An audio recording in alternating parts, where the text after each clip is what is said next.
Então, você percebe como é que essas coisas começam a fazer sentido para a gente pensar o psicanálise no Brasil. Né?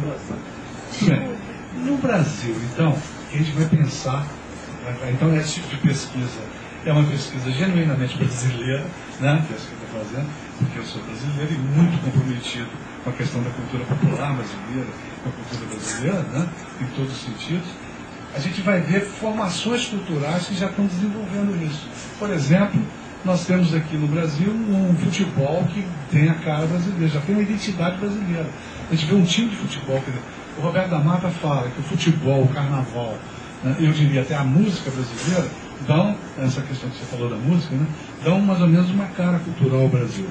Então o Brasil tem já, hoje em dia, bastantes elementos, né, na cultura, nas artes, e mesmo na produção acadêmica, que vão dar um sentido e vão dar uma certa identidade ao Brasil. Essa hospitalidade também faz parte dessa cordialidade que o Sérgio Buarque chamou a atenção e nos deu essa interpretação de uma certa identidade brasileira.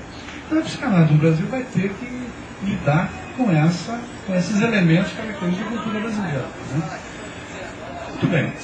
Agora, a questão da razão, do afeto e do sentimento, ela vai também estar presente no contexto da teoria freudiana a partir do conceito de pulsão. O que é que o Freud fala de pulsão? Pulsão é uma exigência do corpo de trabalho mental.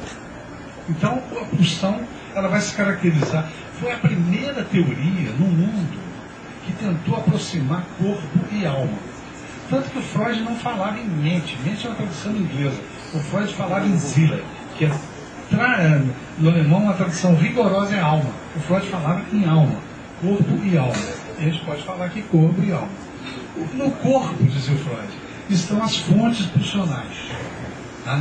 Através das zonas erógenas, da demanda corporal pelo prazer. Né? Na alma estão dois elementos da pulsão, que são os representantes pulsionais. O representante ideia, que o Freud chamava de Vorstellung, ideia, e o representante afeto. O que acontecia com os destinos da pulsão, que o Freud falava, destinos da pulsão? É engraçado que quando o Freud vai falar dos destinos da pulsão, ele só fala dos destinos do representante ideia, que o Lacan vai chamar de desejo. Né?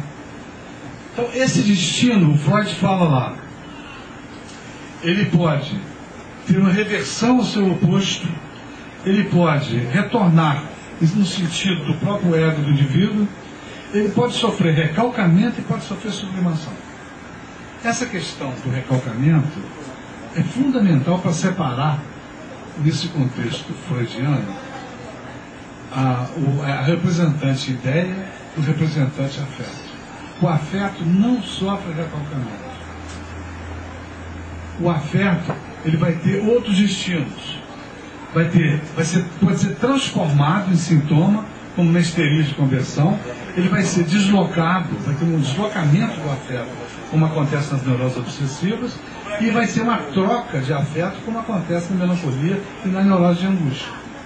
Então, quando Freud chama a pulsão e seus destinos, ele não está falando do conceito de pulsão como um todo. Faltou falar de afeto, ele só fala da ideia. Isso foi o suficiente para o Lacan pegar isso, aí eu vou dar agora a versão da razão, e dizer o seguinte: pelo viés da razão, né, a pulsão só faz sentido quando ela sofre recalcamento. É aí que vai ter o inconsciente, é aí que vai ter a psicanálise. Porque para o Lacan, né, o inconsciente começa com a estrutura a formação do imaginário, com a estrutura, o estado do espelho. Aí forma-se o inconsciente, quando tem a barra pela entrada do pai, o nome do pai entra. Então, a relação da